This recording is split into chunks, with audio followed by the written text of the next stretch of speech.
मेरे बाबा साहब ने ही पहली प्रतिज्ञा में लिख दिया था कि मैं ब्रह्मा विष्णु महेश को नहीं मानता। जब मेरे माता पिता नहीं मानते तो मैं उस चीज़ को नहीं मानती। देवी देवता जो भी हैं, हमने उनको लात मार दी। एक तरह से मैं तो खुलेआम कह रही हूँ, मैं केवल बाबा साहब को मानती हूँ, तथागत बुद्ध को मानती हूँ।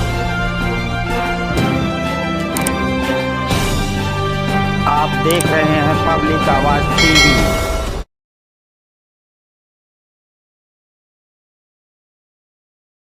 और हमारे साथ महिलाएं काफ़ी है। मैं उनसे जानना चाहूँगी जिस तरह से महिलाओं को सारे हक अधिकार बाबा साहब की बदौलत मिला है।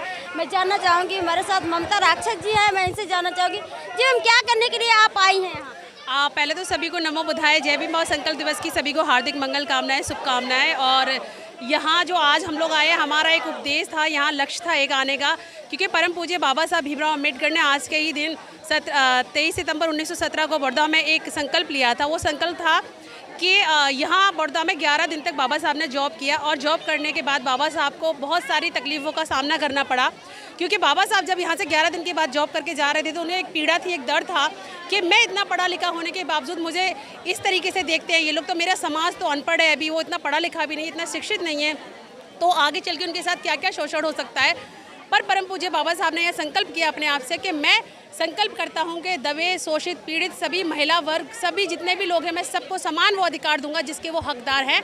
और यहाँ बैठकर बाबा साहब की आंखों से आंसू झलके थे और बाबा साहब ने यहाँ संकल्प लिया था। और यहाँ मैं भी एक संकल्प लेती हूँ आज के दिन कि बाबा साहब, परम पूज्य बाबा साहब, आप मेरे पिता हैं, आप मेरी माता हैं, क्योंकि आपने वो सारे समान अधिकार मुझे दिए जिसका मेरे माता पिता भी मुझे वो अधिकार ना दे पाते। ऐसी मैं आपके हमेशा निडी रहूँगी और आपके बनाए हुए विचारों पर मैं चलूँगी।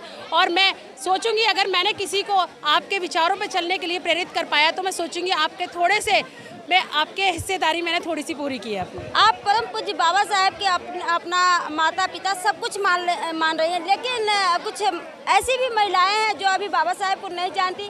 वो लोग बोलती हैं कि हमारे लिए परम परमेश्वर है, जो माता उनको जो देवी के रूप में जो है 33 करोड़ देवी देवता एक तरह से किया जाए तो उनको अपनी माता और पुरुष जी पहले तो मैं बताना चाहूँगी उन सभी बहनों को, उनको जो वो माता पिता नहीं मानते, जिनको भी वो माता पिता मानते, क्योंकि बाबा साहब ने एक बात कही थी कि हर एक व्यक्ति स्वतंत्र है, वो किसी को भी माने किसी को भी जाने, वो अपनी एक पर्सनल राय है।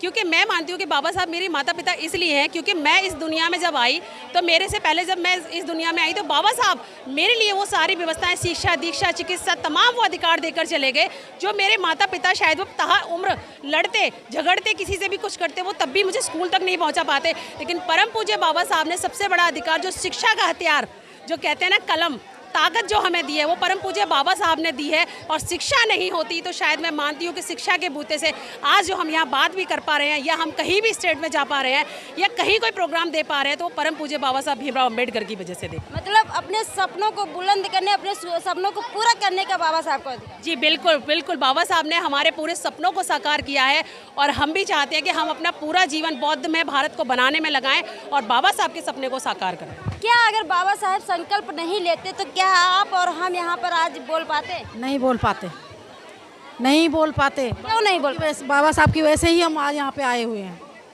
बाबा साहब की क्या किए थे बाबा साहब? बाबा साहब ने बहुत कुछ करा है हमारी समाज के लिए और हमारे लिए आज उनकी बदौलत हम यहाँ पे खड़े हुए हैं। यहाँ पर क्या करने के लिए आज आए हैं? संकल्प उनकी यादों को ताज़ा करने के लिए आए हैं यहाँ पर। मैं आपसे जानना चाहूँगी, अभी जो है कि जहाँ पर बाबा साहब 10 दिन अब नौकरी जो है कि कर रहे थे, वहाँ पर मैं गई थी, वहाँ पर काफ़ी महिलाएं गई थी। वहाँ की जो दशा थी, जिस हॉल में बाबा साहब रहते थे, उसको देखकर महिलाओं की आंखों से आंसू निकल गए कि वहाँ की जो यादें थी, जो बाबा साहब जिस चेयर पे बैठते थे वहाँ सब कुछ भी नहीं था। क्या कहना चाहिए? बिल्कुल, देखिए क्योंकि परम पूज्य बाबा साहब जहाँ पे जॉब किए थे और वहाँ पे वो सारी चीज़ें, क्योंकि एक दिल दहलाने वाली चीज़ें हैं कि परम पूज्य बाबा साहब ने वो चीज़ें कैसे फेस की होंगी, क्योंकि 11 दिन जो उनके साथ हुआ, 11 दिन कभी चपरासी फाइल दूर से फेंक के देता था, कभी मतलब पानी नहीं दिया जाता था परम पूज्य बाबा साहब को, कभी वो ऑफिस से जब घर जाते थे तो उनको जो कारपेट होता था मनोवादी लोग उसको हटा के रख देते थे। तो सोचने समझने वाली बात है कि उस समय बाबा साहब भीमराव अम्बेडकर एक ऐसे शेर थे जो जहाँ पे बड़ौदा में आके जॉब किया और जॉब करने के बाद बाबा साहब को यहाँ पे वो सम्मान नहीं मिला जो मिलना चाहिए था। वो सम्मान अगर बाबा साहब को यहाँ मिलता तो बाबा साहब शायद पूरी उम्र वो जितना भी सयाजीराव गायकवाड़ जी से वायदा किया था उन्होंने, वो अपना वायदा पूरा करते, लेकिन उनको यहाँ से इसी वजह से वापस जाना पड़ा क्योंकि उनके साथ भी गलत व्यवहार हो रहा था और बाबा साहब इस चीज़ के खिलाफ थे। वो गलत चीज़ को कभी सहन नहीं कर सकते। तो जो उनकी यादें थी वो तो हमेशा के लिए वहाँ पर होनी चाहिए, कभी भी कोई भी वहाँ पर जा सकता है। हाँ बिल्कुल, ये चीज़ बहुत गलत है क्योंकि वहाँ जहाँ बाबा साहब ने अपनी जॉब करी है वहाँ उनकी चेयर भी होनी चाहिए, बाकायदा उनकी यादें होनी चाहिए। महिलाएं बहुत दुखी हैं इस चीज़ को लेकर के, वहाँ वो सारी चीज़ें नहीं हैं और मैं सरकार से भी गुहार करती हूँ कि वो वहाँ पर कम से कम बाबा साहब की जितनी भी यादें हैं वहाँ वो रखें क्योंकि हमारे लिए वो चीज़ें बहुत इंपॉर्टेंट है, बहुत ज़रूरी हैं। क्योंकि देश विदेश से लोग बार बाबा साहब के ऑफिस को देखने आते हैं, उनकी यादों को देखने आते हैं, उनको महसूस करने आते हैं क्योंकि उनको महसूस करके लगता है कि परम पूज्य बाबा साहब उस ऑफिस में आज भी वहाँ पर बैठे हुए हैं। मैं एक और सवाल आपसे लेना चाहूँगी, जिस तरह से बाबा साहेब किताबों से बहुत प्यार करते थे, हालांकि वो किताबों से प्यार करने के बाद भी उन्होंने एक पुस्तक को जलाई थी जिसका नाम मनुस्मृति है। क्या कारण था जो है कि बाबा साहब मनुस्मृति का दहन? देखिए, परम पूज्य बाबा साहब भीमराव अम्बेडकर ने मनुस्मृति दहन इसलिए की थी क्योंकि मनुस्मृति में समानता का अधिकार नहीं था, महिलाओं को बराबरी का अधिकार नहीं था, महिलाओं को पैर की जूती बताया गया था। लेकिन परम पूज्य बाबा साहब ने जब संविधान को बनाया और संविधान बनाने के बाद बाबा साहब ने महिलाओं को वो तमाम अधिकार दिए जिसकी वो हकदार नहीं थी।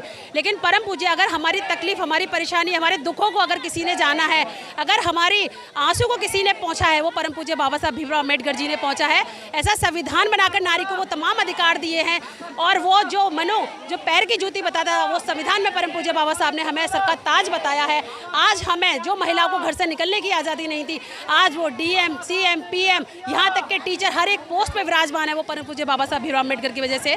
क्योंकि परम पूज्य बाबा साहब का ऋण अगर हम महिलाओं पे नहीं होता तो आज मैं फिर कह रही हूँ, महिलाएं घर में होती, घूंघट में होती, वो रोती रहती। लेकिन आज बाबा साहब के बनाए संविधान की वजह से वो तमाम अधिकार हमको बाबा साहब देख कर गए हैं जिसकी दुनिया हम महिला पूरी, मैं तो कह रही हूँ सर्व समाज की महिला को ऋणी रहना चाहिए परम पूज्य बाबा साहब भीमराव। लेकिन अक्सर मैं देखती हूँ जब सीएम, पीएम, डीएम बन जाते हैं उसके बाद वो मंदिरों में चले जाते हैं उनको क्रेडिट देने के लिए, परम पूज्य बाबा साहब को कोई क्रेडिट नहीं। हाँ, क्योंकि वो लोग मानते नहीं है ना। क्योंकि बाबा साहब एक चीज़ कहते थे कि आप सच्चाई को जानो, तथागत बुद्ध कहते थे सच्चाई को जानो।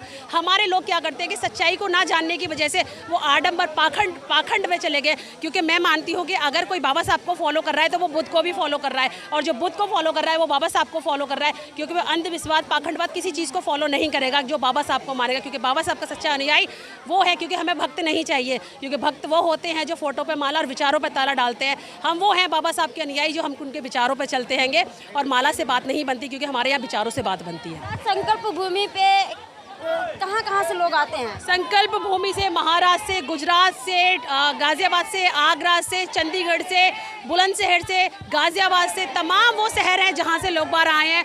और सच बताऊँ, मुझे संकल्प भूमि पे आके इतनी खुशी हो रही है कि मैं समझ सकती हूँ कि शायद मैं बाबा साहब को महसूस कर पा रही हूँ कि बाबा साहब आपने यहाँ संकल्प लिया था हम लोगों के लिए। मैं फिर से बाबा साहब का एक बार बहुत बहुत थैंक यू बोलना चाहती हूँ, बहुत बहुत साधुवाद करना चाहती हूँ कि बाबा साहब आपने मुझे इतना अच्छा जीवन दिया और हम सब के लिए जो आपने वादा किया था उसको पूरा किया। थैंक यू बाबा साहब। लास्ट सवाल मेरा एक और है, हालांकि लंबा हो रहा है लेकिन मैं लास्ट सवाल एक और लेना चाहूँगी। जिस तरह से परम पूज्य बाबा साहब कहते थे कि मैं ब्रह्मा विष्णु महेश को 22 प्रतिज्ञा उनकी थी, उसमें पहली प्रतिज्ञा जो है मैं ब्रह्मा विष्णु महेश को नहीं मानूंगा, आप किसको मानते? मैं ब्रह्मा विष्णु महेश को क्या, मैं 33 करोड़ देवी देवताओं को भी नहीं मानती। मैं सिर्फ तथागत बुद्ध को मानती हूँ और बाबा साहब और जो मेरे अन्य महापुरुष हैं मैं उन सभी को मानती हूँ। क्यों नहीं मानती, आखिर क्या कारण है? क्योंकि मेरे बाबा साहब ने ही पहली प्रतिज्ञा में लिख दिया था कि मैं ब्रह्मा विष्णु महेश को नहीं मानता। जब मेरे माता पिता नहीं मानते तो मैं उस चीज़ को नहीं मानती। क्या कहना चाहेंगी आप? सही बात है। हम जब हमारे बाबा साहब ने ही नहीं माना तो हम क्यों मानेंगे? 22 देवी देवता जो भी हैं हमने उनको लात मार दी। एक तरह से मैं तो खुलेआम कह रही हूँ, मैं केवल बाबा साहब को मानती हूँ, तथागत बुद्ध को मानती हूँ, उन्हीं के विचारों पर चलते हैं और जन जन में जाकर उनके विचारों को हम फैला रहे हैं। श्राप मिलेगा, आप लात मार रहे हैं उनको? क्यों मार, आज तक तो नहीं मिला, 10-12 साल हो गई मारे हुए, निकाल दिया हमने, अपने घर से फेंक दिए। उनमें है काल्पनिक हैं, वो क्या बिगाड़ेंगे हमारा? कुछ भी नहीं बिगाड़ेंगे। ये थी हमारे साथ गाजियाबाद से चलकर आई हैं